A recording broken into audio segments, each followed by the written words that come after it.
Long, long ago in the ancient Yoruba kingdom of Ile-Ife, there was a great and wise king named Oba Adetunji. He ruled with fairness and strength, and his people loved him. But one day, a terrible thing happened. The sacred crown of Oduduwa, the very symbol of the kingdom's power and connection to the gods, was stolen. The kingdom was thrown into chaos. The priests consulted the oracle, warriors searched every corner of the land, and the people whispered in fear. Who could have taken the crown, and why? Oba Adetunji called upon his most trusted advisor, Babalola the seer, who revealed a shocking truth. The crown had been taken by Orisha, a powerful and vengeful spirit from the underworld. Orisha was jealous of the prosperity of Ile and sought to weaken the kingdom by stealing its most sacred treasure. Determined to reclaim the crown, the king sent his bravest warrior, Aderoju, and the cleverest hunter, Iyabo, on a dangerous journey to Ile-Oku, the land of the dead. Subscribe to the channel so you don't miss out on epic adventures like this. The drums of Ile-Ife thundered across the land, their deep rhythms echoing like the heartbeat of the gods. The air was thick with the scent of burning incense, and the sweet aroma of palm wine poured in libation. The people had gathered, warriors in leopard skin tunics, market women in vibrant aso oak, and children with wide eyes, all waiting beneath the sacred iron tree where the first king, Oduduwa, had once stood. Today, a new ruler would be crowned. Oba Adetunji, tall and broad-shouldered, knelt before the high priest, Babalola, whose white Agbada robes seemed to glow in the dawn light. The old priest's hands trembled as he lifted the crown of Oduduwa, its golden surface etched with ancient markings, the red coral beads clinking softly. "This crown is not just metal and stone," Babalola intoned, his voice carrying the weight of centuries. "It carries the spirit of our fathers, the wisdom of Orunmila, and the strength of Ogun. Wear it with pride, but remember it is a covenant. The day it is taken from us, darkness will feast on this land." A hush fell over the crowd, even the wind stilled. Adetunji bowed his head as the crown was placed upon it. The moment it touched his brow, a surge of energy coursed through him. Visions of past kings, battles fought, and futures yet unwritten flashed before his eyes. The crowd erupted in cheers as they screamed, "Long live the king!" But the king's smile faltered. He had felt something else, a presence watching from the shadows. At the back of the crowd, hidden beneath a tattered cloak, a figure smiled. Eyes, black as the deepest abyss, gleamed with hunger as they locked onto the crown. The figure's fingers twitched, nails sharp as talons. That evening, the palace was alive with celebration. Dancers spun in intricate patterns, their anklets chiming like distant spirits. Aderoju, the king's most feared warrior, laughed loudly as he drained his calabash of palm wine. His muscles, carved from years of battle, gleamed under the torchlight. "The gods themselves must be jealous of our king," he boasted, slamming the cup down. Beside him, Iyabo, a huntress known for her sharp tongue and sharper arrows, rolled her eyes. "And what would you know of the gods, Aderoju, unless they enjoyed drunken boasts and broken spears?" The warriors around them roared with laughter. Aderoju scowled, but couldn't hide his smirk. Near the throne, Babalola watched the festivities with unease. He had cast the divination bones earlier, and their message was clear. A shadow walks among us. On the night of the celebration, as the celebration gradually came to a close, a scream pierced the night. Aderoju and Ile-Ife were the first to reach the place. It was a palace guard. He lay sprawled on the ground, his throat slit, his eyes wide with terror. Above him, scrawled in blood on the shrine walls, was a symbol. Babalola's face turned ashen. "Orisha." Not long after, the king arrived, his crown heavy on his brow. Who would dare do this? Before the priest could answer, the torches flickered, then snuffed out entirely. In the darkness, a voice hissed, "This is only the beginning." The morning sun rose over Ile-Ife like a reluctant witness to the night's horrors. Aderoju crouched beside the dead shrine guardian, his calloused fingers tracing the strange symbol carved into the man's chest. "Whatever did this wasn't human," he muttered. Iyabo knelt opposite him, her keen hunter's eyes missing nothing. "Look here," she said, pointing to faint footprints in the dust. No weight to them, like whoever made them was barely touching the ground. Babalola approached, his staff tapping an ominous rhythm against the hard earth. "The signs were clear," he said, voice low. "Orisha walks among us once more." The name sent a visible shudder through those who heard it. Even Aderoju, never one to show fear, tightened his grip on his sword. Later that evening, in the palace courtyard, Oba Adetunji sat beneath the sacred Iroko tree, his council of chiefs arrayed before him. The crown felt heavier, its weight a constant reminder of his failing protection. He hasn't even been on the throne for 48 HRs and trouble is already at his doorstep. "We must send warriors to track this demon, or human," one of the chief declared. "And do what?" countered another, her voice sharp. "Fight what we cannot see. We need sacrifices, prayers." Aderoju stepped forward, cutting through the debate. "Let me hunt this thing. Give me Iyabo and 20 warriors."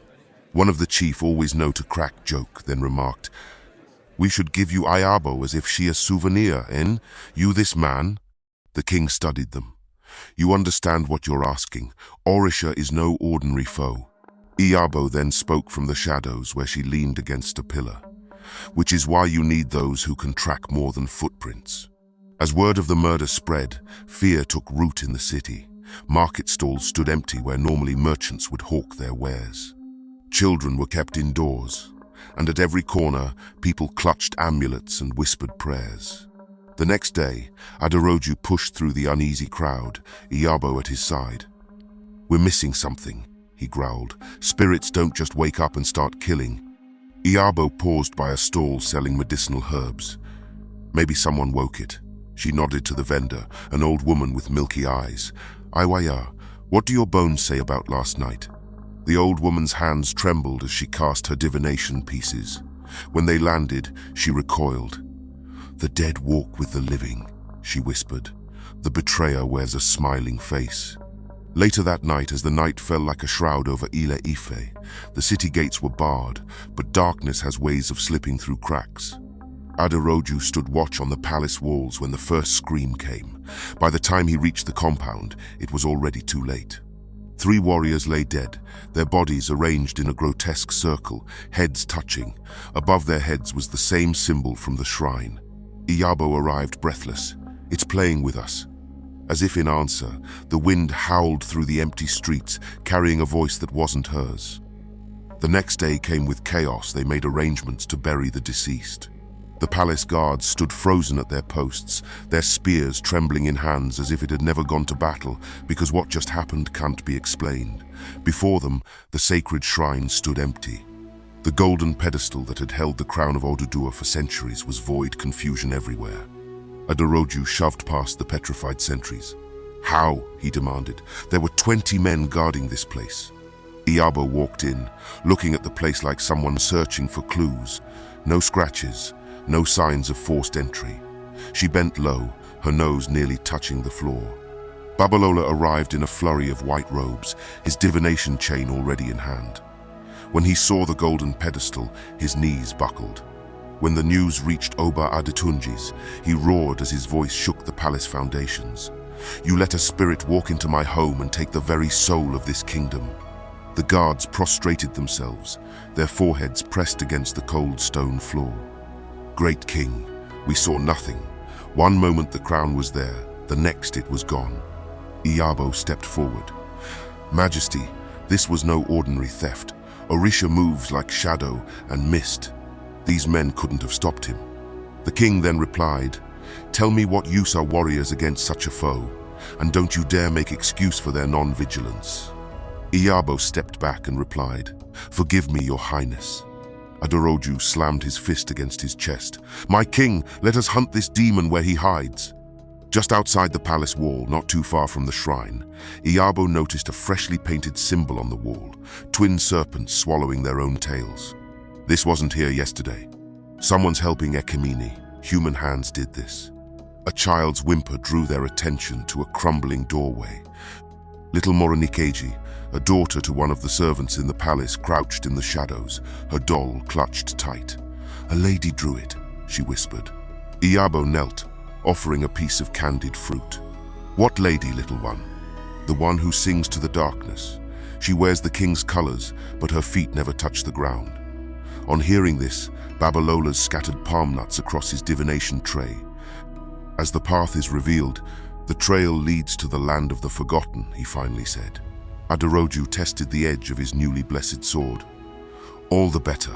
My sword is ready. Let the king just say the word. Iyabo strung her bow. I will join you, as far the king permits. As they discussed, none noticed the figure watching from the palace balcony. The great hall of Ile-Ife was silent, save for the low hum of the wind slipping through the carved windows. Oba Adetunji sat on his throne, cloaked in the golden light of early morning. Before him knelt Aderoju and Iyabo, their heads bowed, their weapons gleaming in the torchlight. Behind them, the council stood in tense silence, their faces carved from fear and uncertainty. Babalola stepped forward, staff in hand. The divination is clear, my king. The trail leads to the land of the forgotten, and if Orisha is to be found, that is where their path begins. Oba Adetunji rose, his agbada cascading like water-down marble. His gaze lingered on the two warriors before him. Aderoju, he said, voice heavy with the weight of responsibility. You have shed blood for this kingdom. You have faced spears and storms. But what you now face is neither man nor beast. You will be walking into the jaws of the underworld. Iyabo, he continued, turning to the huntress, your arrows have never missed. Your eyes see what others do not, but this enemy hides in shadow and speaks in riddles. They both lifted their heads, meeting their king's gaze with unwavering resolve. Do you still wish to take this journey? He asked. Aderoju placed a fist to his chest. I would walk into fire if it meant protecting Ile-Ife. Iyabo smirked, and I'd make sure he doesn't get burned alone.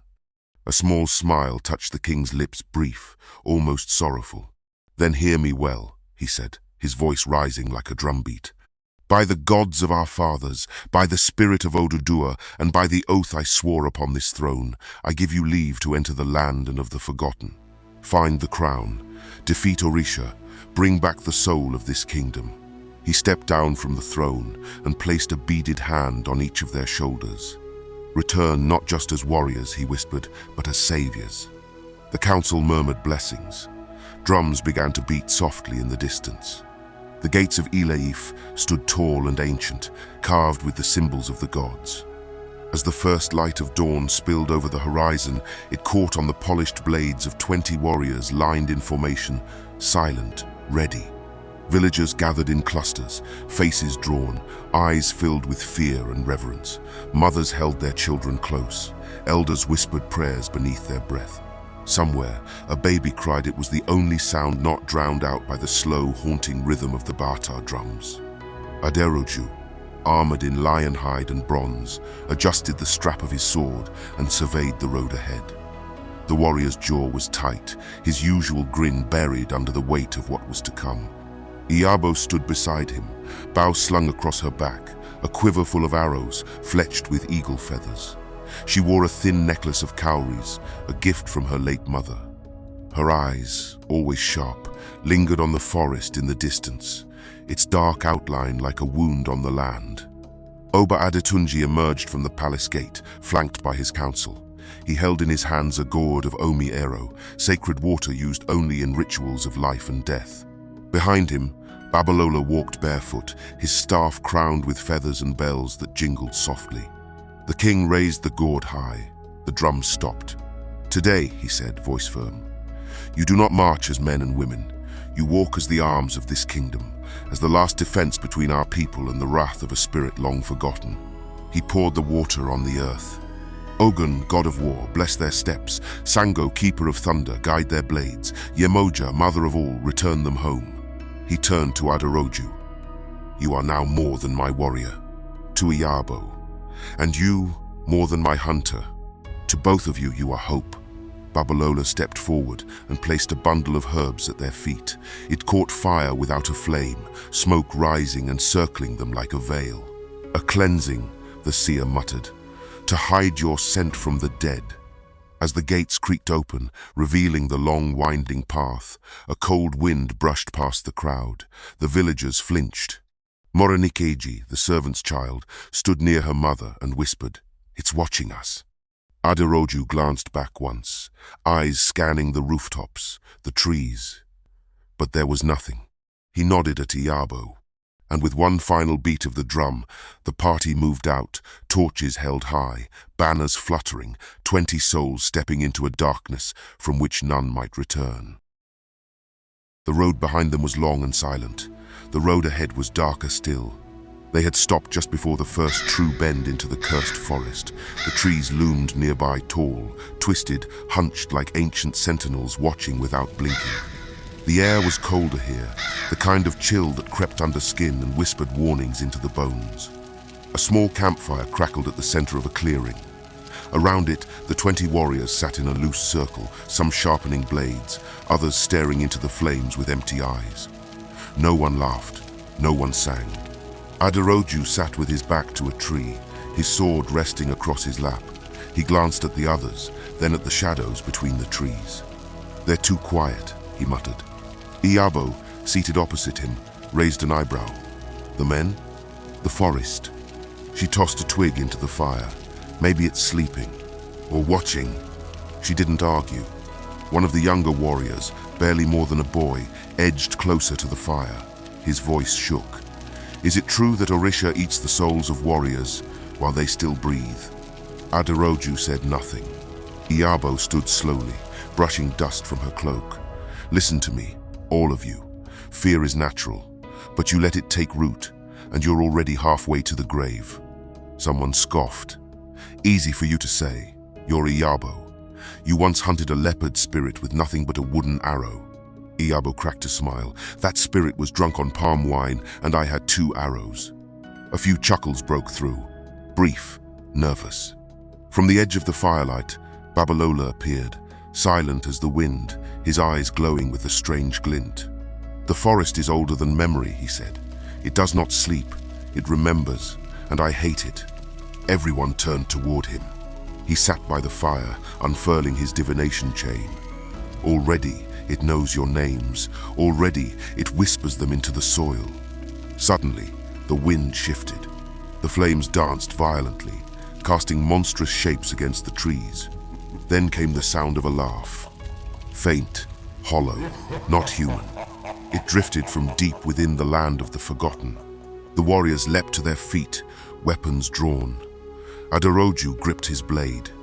Iyabo knocked an arrow with lightning speed. But the forest was still once more. Just wind, just night, just fear. Then, from the darkness at the tree line, a single stone rolled into the clearing. No footsteps, no movement, just the stone smooth red, marked with the same twin serpent symbol from the palace wall. Babalola's divination chain dropped from his fingers. "He knows we are here." The trees of the forest now surrounded them like a prison. No stars pierced the thick canopy above.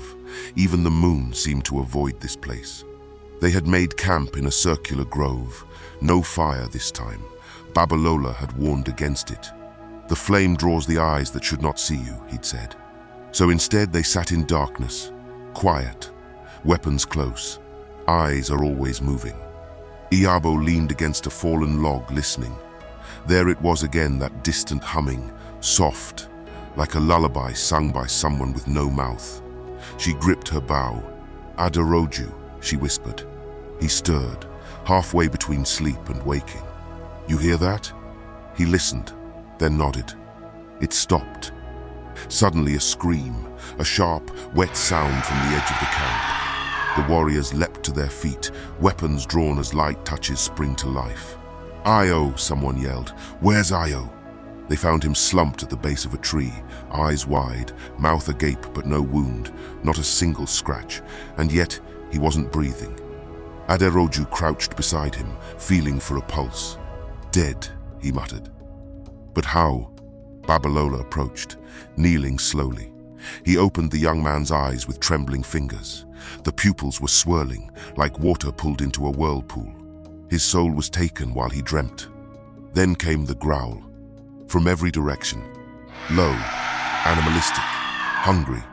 Figures emerged from the trees, distorted shapes, half human, half shadow. with eyes like burning coal and limbs that move too quickly, too unnaturally. "Orisha's wraiths," Babalola shouted. "They are not flesh, but they can kill."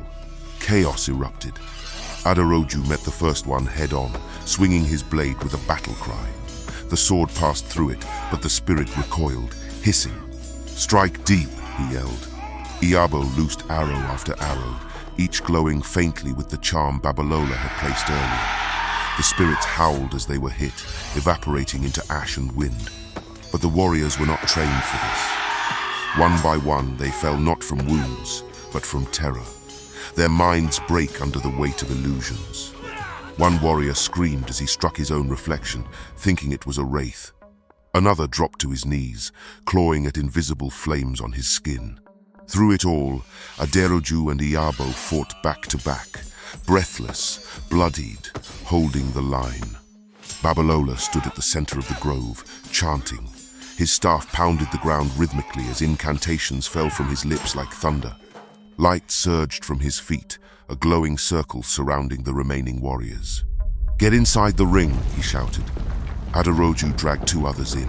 Iyabo limped back with a sword wound to her thigh.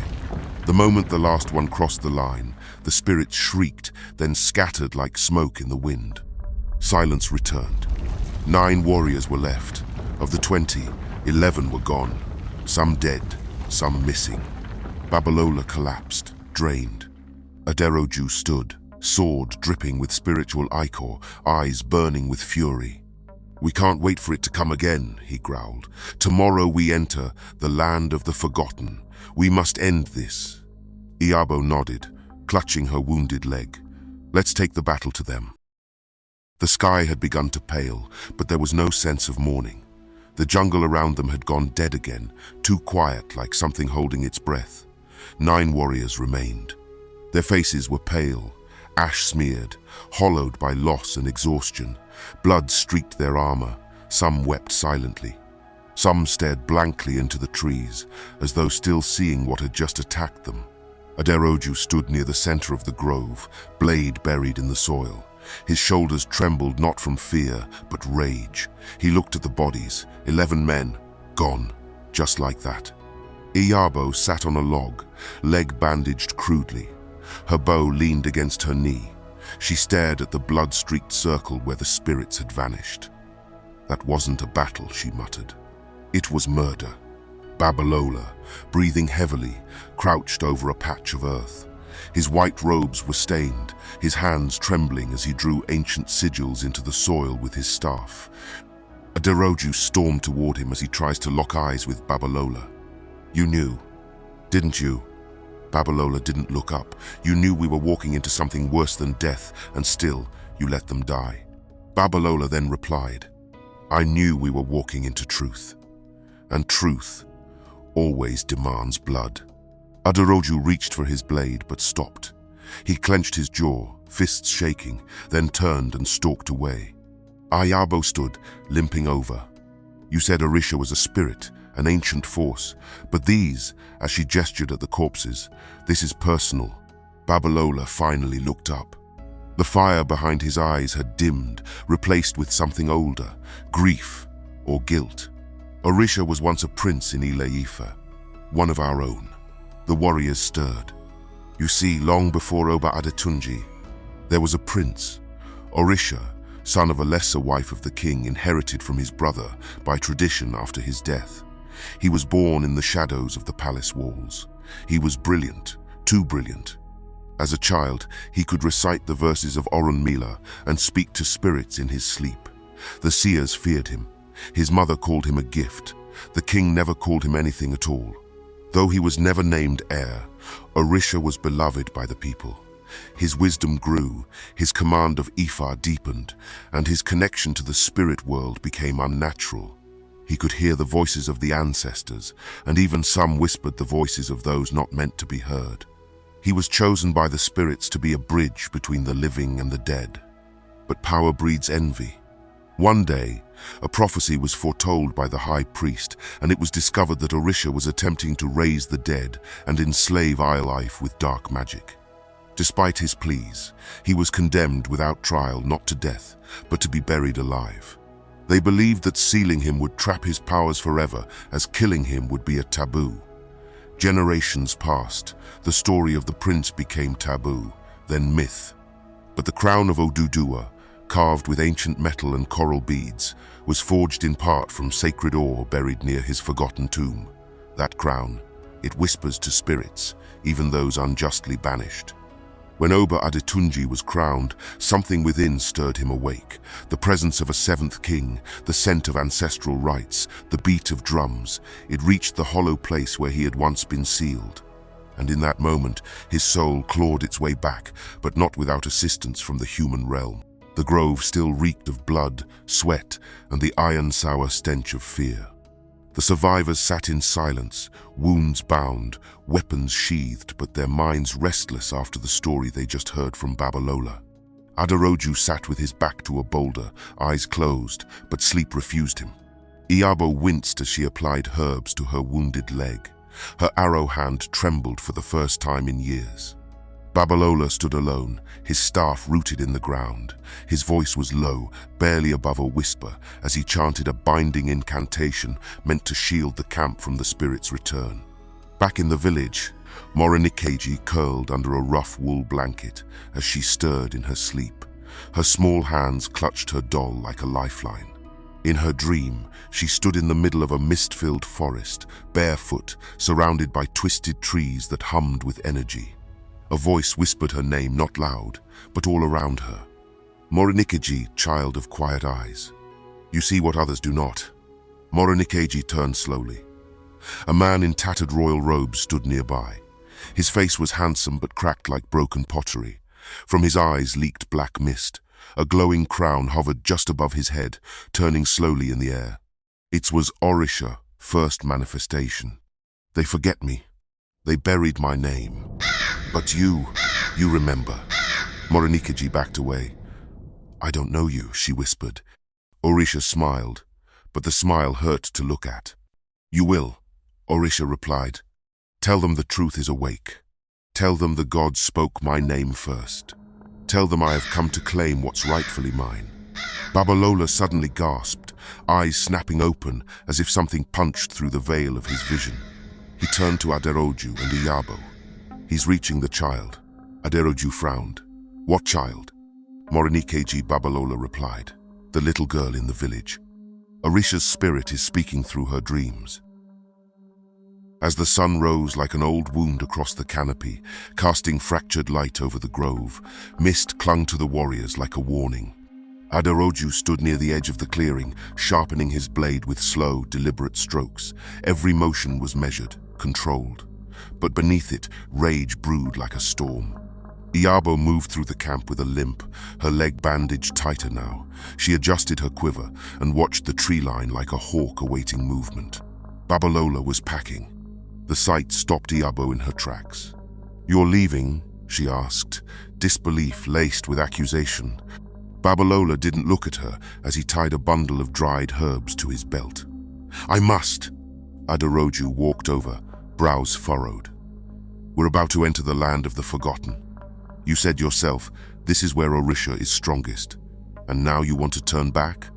Babalola lifted his staff and finally faced them. His eyes looked older than the forest. He's reaching for the girl. Morenikeji. If he claims her completely, he will no longer need the crown. He will walk again in a body, and this time, not as smoke and shadow. There was silence. Then Aderoju stepped forward. So what do we do?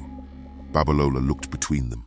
You must go on, find the crown, face Orisha's wrath. But I must return to Ile-Ife. Iyabo stepped close. You know we might not make it without you. Babalola placed a trembling hand on her shoulder. You will, because you must. Then, without ceremony, Babalola turned toward the path. His white robes rippled like smoke as he disappeared into the trees. And just like that, the company was down to 8. Iyabo exhaled. Well, I hope the gods follow him faster than death follows us. Aderoju tightened his grip on the gourd. Let's finish what we started. They turned to face the forest.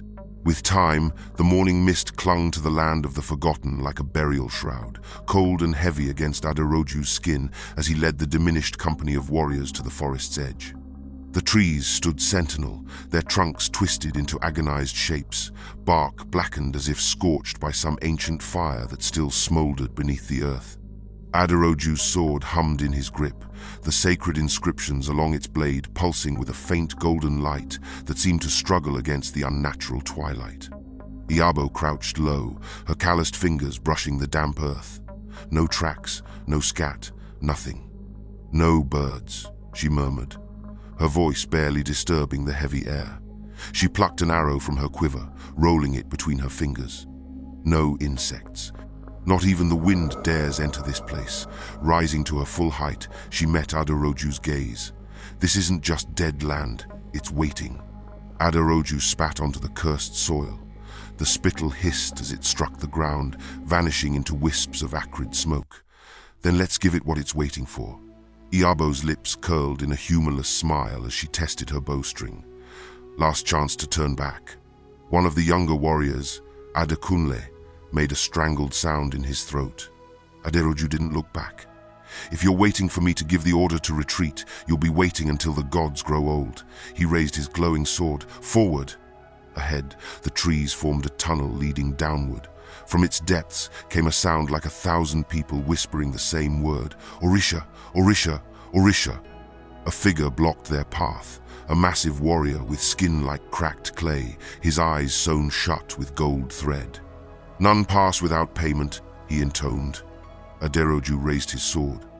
"What payment?" The guardian's mouth split into a grin. "A story you've never told, a memory you've kept hidden. When I was 12, Iyabo said, her voice steady despite the tremor in her hands, "I let my brother die. We were swimming at the river's bend. The current took him. I was closer. I was stronger." Her knuckles whitened around her bow. "I watched the water take him because I was too scared to jump in after." The golden thread snapped with a sound like breaking bones. The guardian's eyelids flew open, revealing hollow sockets that wept black smoke. "Pass, guilty one," the guardian intoned, stepping aside. As Iyabo moved forward, he added, "But know this, the land remembers what you forget, and Orisha feeds on regret." Aderoju's sword trembled in his grip as the guardian's hollow gaze bored into him. The whispers grew louder, pressing against his skin like greedy fingers. His throat clenched around the unspoken memory. Iyabo's eyes burned into his back, but he couldn't turn to face her. The guardian leaned closer, his breath smelling of turned earth and old blood. "The truth or turn back, son of Ife require." Aderoju's jaw worked before the words tore free. "I lied about my first kill." The admission hung between them, ugly and raw. "The bandit at Oak's Pass. He'd already surrendered when I ran him through." His knuckles whitened on the sword hilt. "I wanted to know what it felt like." A tense silence followed, then the guardian stepped aside with a mocking bow. "Pass, butcher." Iyabo's expression was unreadable as Aderoju pushed past her into the deepening gloom. The remaining warriors followed, each paying their own terrible toll. Adekunle, one of the soldiers, confessed to killing his brother. The twins, Adesina and Adesanya, revealed they'd poisoned their abusive father. As they all confessed one after the other and allowed entry. "Don't touch anything," Iyabo warned, wiping her blade on a clean patch of moss. Aderoju barely heard her. The forest was working on him, picking at his confession like a scab. That bandit's face, wide-eyed, pleading, swam in his vision. He had been rewarded with a golden armband he still wore. "Look!" Iyabo's voice snapped him back. The tunnel opened into a vast clearing where the very air shimmered with wrongness. At its center stood a massive Iroko tree, its trunk wider than 5 men, roots like gnarled fingers digging into blood-dark earth. Carved into its bark was a single word in the old tongue: "Welcome home." The full moon bathed the compound in pale blue light. Shadows stretched long across the earth, and the wind howled as though carrying a message from the ancestors. Inside a small hut behind the palace, Morinikeji sat upright on her mat, eyes wide open, but she was not awake. Her lips moved, whispering in a language her mother did not understand, one that hadn't been spoken in Ile-Ife for hundreds of years. Her mother, a joke, knelt beside her, sobbing quietly, clutching a piece of cloth soaked in camphor and herbs. "Please," she whispered, "don't take my child." Just then, the door creaked open. Babalola stepped into the room, hood down, robes heavy with forest dust. His staff barely made a sound against the earth as he approached. A joke gasped, bowing low. "Sia, she's not my daughter anymore. Something else is speaking through her." Babalola said nothing. He lowered himself beside the child and took her hand.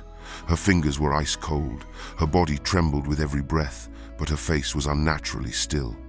Then she spoke again, but this time in Orisha's voice. "You buried the truth beneath a kingdom of stone, and now your kingdom will bleed." Babalola froze. Then her eyes opened, and they were black, entirely. No whites, no pupils. "Morenikeji," he said softly. She tilted her head. "I am not her. I am the dust of forgotten bones. I am the crown that was never worn." Babalola drew a circle of salt and sacred ash around her, quickly scattering white chalk symbols across the ground. But Morenikeji laughed, not a child's laugh, but Orisha's deep, ragged echo. "You bring bones and chalk to a war of souls, priest." The room dimmed, shadows lengthened unnaturally. The palm oil lamp flickered, then died. Suddenly, Morenikeji fell silent.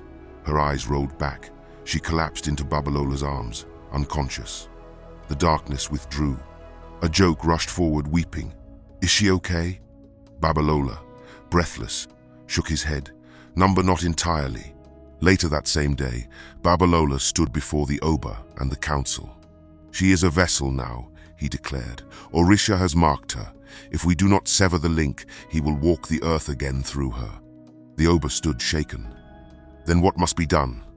Babalola hesitated. "There is one ritual, an ancient severing, but it is forbidden." "Why?" "Because it does not cut only the spirit, it cuts the soul. If we fail, Morenikeji may not survive." The council erupted in murmurs. Oba Adetunji raised his hand. "Prepare it." Babalola bowed. "As you wish, but if Orisha is already inside her, the ritual will draw him here." The Oba's voice was steady. "Then let him come." Back in the land of the forgotten, they had entered Orisha's realm. The soil beneath their feet trembled. At first, just a quiver, then a pulse, then a roar. Aderoju spun around, sword at the ready. Iyabo knocked an arrow, her eyes darting through the shifting fog. The air thickened, laced with the stench of blood, smoke, and something older decay soaked in sorrow. From the twisted ground around the ruins, hands broke through the soil, skeletal, burnt, waterlogged. Warriors long dead, soldiers with no eyes and open wounds, began to rise. Their armor bore the insignia of forgotten kingdoms: Ife, Oyo, Benin. Nupe men slain long ago in wars no one remembered, but Orisha did. They came in silence, dragging rusted blades, chains, and ceremonial weapons. Thousands of them, an army of the shamed, the betrayed, the unforgiven. "Welcome," the voice whispered again, this time from everywhere. "These are the ones your fathers left behind. Now they fight for me." Aderoju raised his blade. "Defensive formation, hold the circle." The 7 remaining warriors closed in tight, backs to each other, weapons gleaming with sacred oil. The undead surged forward. The clash was immediate. Metal met bone, arrows split rotting skulls, blades carved through cursed flesh. For every ghoul that fell, 3 more took its place. Iyabo's arrows flew, glowing faintly with ancestral sigils. Her arms bled from grazes, but she did not falter.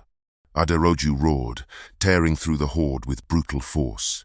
His blade danced Ogun's fury made flesh. But they were overwhelmed. Warrior after warrior fell, crushed beneath weightless dead, dragged into the soil or torn apart by ghost flame. Akanbi, one of the warriors, was sliced down protecting Iyabo, his final scream lost under the thunder of undead feet. Iyabo cried out, her bow breaking in half from a crushing strike.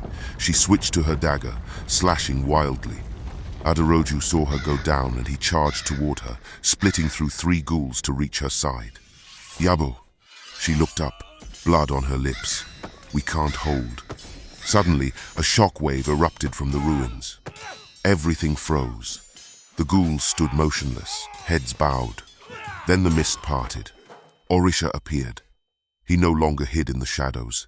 Clad in blackened royal robes, the crown of Oduduwa hovered above his head, spinning slowly. His face was cracked, half rotted, half divine. His eyes were endless. Aderoju froze, his blade dropping slightly. His breath caught in his throat. Iyabo on her knees looked up. "Don't listen, he'll twist your thoughts." But it was too late.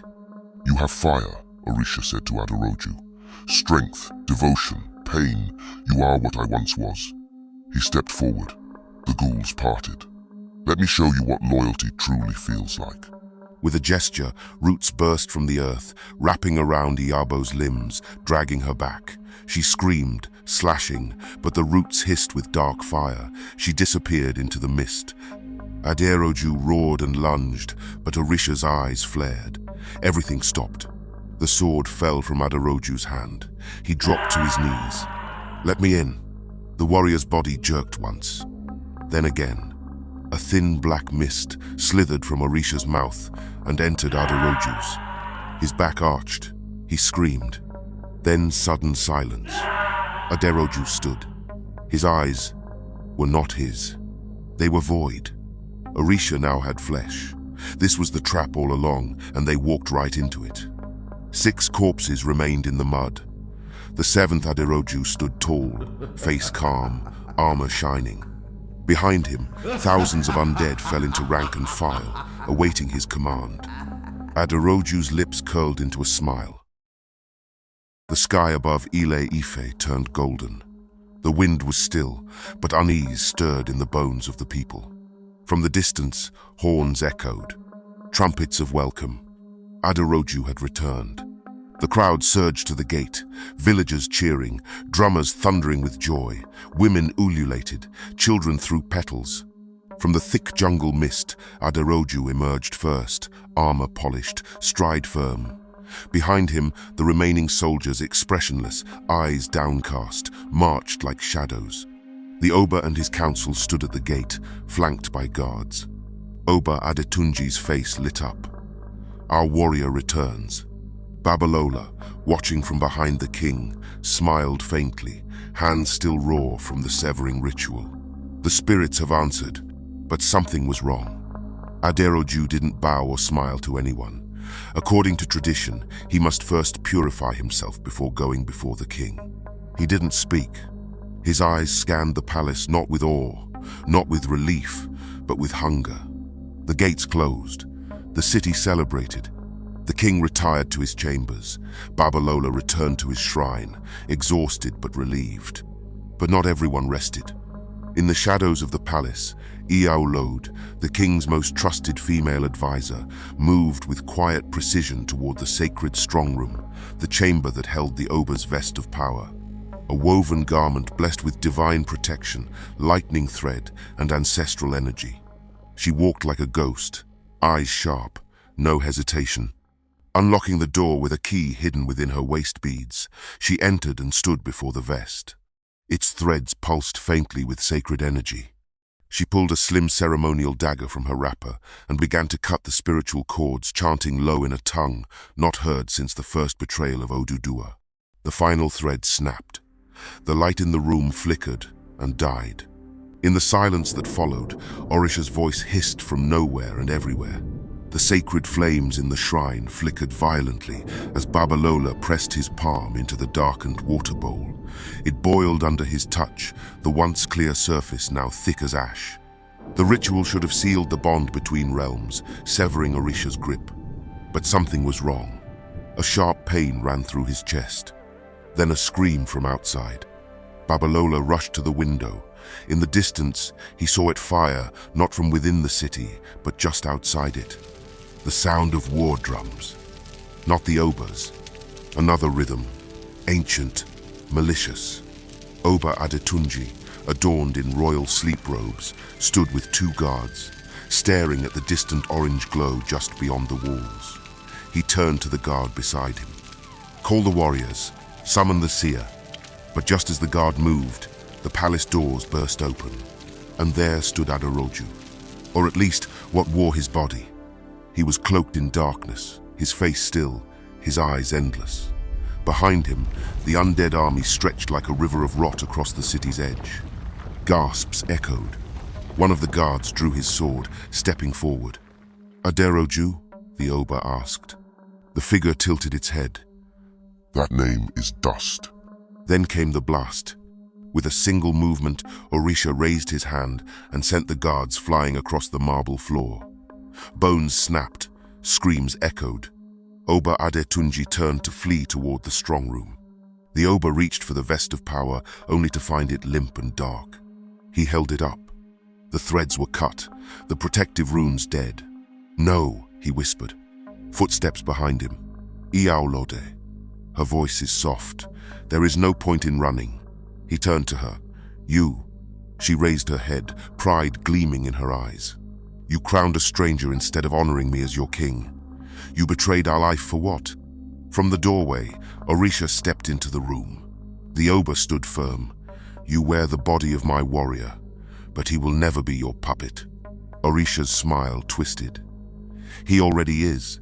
Babalola stumbled back into the shrine, breathless. He fell to his knees, grabbing his chain, casting bones frantically. They landed upside down. The omen of betrayal. "The gate never closed," he whispered. The undead surged forward.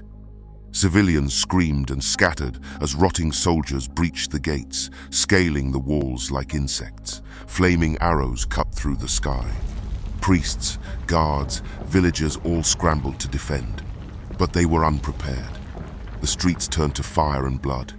Oba Adetunji raised his sword as Orisha approached. He swung once, twice, each time blocked effortlessly. Orisha slammed him against the shrine wall. Blood smeared ancient carvings. He raised his blade for the killing blow, then paused. "Your fathers crowned you with a stolen name, but I will unmake you with the name they buried." In the land of the forgotten, Iyabo drifted in and out of consciousness. She lay on a stone slab in a dark, humming chamber. The air reeked of old blood and burnt herbs. Her arms were shackled by living roots that pulsed with dark energy. Runes etched into the walls glowed faintly, casting flickers of red light across her face. Around her, shadowy priest spirits chanted in guttural tongues, their faces shrouded in mist. She groaned, trying to move. She was alone. Iyabo's eyes fluttered shut, and then opened again in a different world. She stood in a vast white expanse of endless sky and sand. No sound, no wind, only heartbeat. A figure approached from the horizon. Her mother, clad in ceremonial hunter's robes, younger than Iabo remembered. She knelt before her mother. "You are not done." Iabo's voice cracked. "I failed. I couldn't stop him. I couldn't save them." Her mother stood and touched her chest. "You carry the blood of ancestors, the soul of warriors. You were never meant to be saved. You were meant to save." Behind her, other figures appeared: queens, priestesses, hunters, warriors, faces Iabo had only seen in carvings and shrines. They stepped forward, forming a circle. The air filled with drums not from the world, but from her bones. "Let us remind you who you are." Suddenly, her body ignited not in flame, but in light. A surge of energy rushed through her veins, cleansing the rot, burning away the fear. Her shackles melted into dust. She gasped and woke up. Iabo's eyes snapped open. The roots recoiled from her skin as if scalded. She stood, barefoot and bleeding, but glowing faintly with a light not of this world. Her presence was now wrong for this place, divine in a land of death. A wraith stepped forward, one of Orisha's guardians. She didn't reach for a weapon. She spoke. "By the voice of Oya, I command you to move." The wraith screamed and shattered into smoke. Iabo stepped through the shattered chamber, limping but determined, guided by ancestral whispers. She emerged from the trees just as the sky began to pale. Smoke rose in the distance, not from the jungle. She dropped to one knee, catching her breath. Then she stood, stronger, sharper, reborn. She strapped on the broken pieces of her bow, reached for the ancestral blade left at the shrine's exit. She turned toward the city and ran faster than the wind that had once carried Orisha's name. The shrine burns around them. Oba Adetunji, bloodied and shackled to the altar, struggles to breathe as Orisha, wearing Aderoju's body, circles him. They buried me because I was powerful, because I was the truth. They feared what I could see, the veil beyond the gods. He lifts the cracked crown of Oduduwa, letting it hover in the air. This crown was forged near my prison, built from ore soaked in my sorrow. Oba Adetunji lifts his head, pain in every movement, but his eyes steady. You speak of justice, but you carry only hate. Power without mercy is ruin. Wisdom without humility is madness. You don't want to lead Ile-Ife. You want to bend it until it breaks. You call yourself a god, but a true god does not need to prove himself to mortals. Only tyrants do. You are not our future. You are our forgotten mistake. A long silence. Then Orisha speaks softly. Then let history remember me as the fire that burned your house to the ground. He raises his blade, ready to chop off Oba's head. But then a pulse of wind tore through the air from the tree line at the city's edge. A figure emerged. It was Iyabo. Her face was streaked with dirt and blood. Her bandaged leg limped forward, but her spirit radiated a different force now. She saw the chaos and her heart cracked. A mother was wailing over her child's dead body. A priest lay motionless on temple steps. The town of Ile-Ife was completely turned upside down. Iyabo's grip tightened on her blade as a tear dropped from her eyes. The Oba, shackled to the altar of Oduduwa, struggled to rise. Aderoju, his face blank, stood over him, now fully Orisha's vessel. The gods have abandoned you, Orisha said to the king. The gods will never forsake the great king, a voice called out. The courtyard turned. Iyabo stepped in, bloodied and fierce, her blade glowing faintly as she boiled in rage. Orisha sneered. You've crawled back from your grave to die again? Number, I came to finish what my ancestors started. Orisha raised his hand. Dark energy formed into a spear of shadow. Iyabo charged at him as the battle began. The air screamed with ancestral chants. Iyabo dodged, spun and struck. Her blade was carved through magic. Her body moved with divine precision. Iyabo circles Aderoju, sweat dripping from her brow. Her blade stays low, not for lack of skill, but because she can't strike. Aderoju's body isn't the enemy. Iyabo drops her blade and begins to chant. A wind surges. Orisha stumbles, his limbs twitching unnaturally as Iyabo punches his elbow, knee, shoulder, chest knot with rage, but precision. At each point of impact, a spiritual mark glows, pushing him closer to the ground. You will not control me! He screams, a spectral wail echoing from his mouth. Then suddenly, Orisha's control tightens again. His eyes go black. He rises, roaring, and strikes Iyabo across the chest, sending her flying into the palace wall. She gasps, blood in her mouth. Her hand trembles as she tries to lift herself. You think you can tear me out? I am the soul of this land. From behind, a voice breaks the tension. No, you are its wound, replied Oba Adetunji. The king steps forward, badly bruised, face streaked with ash. He joins Iyabo in chanting, his voice steady, deep, regal. Spirit of the forgotten, hear the voice of the living. By the bones of kings and the breath of ancestors we call you out. Your hunger ends here. Your shadow is unmade. Return to the darkness that bore you.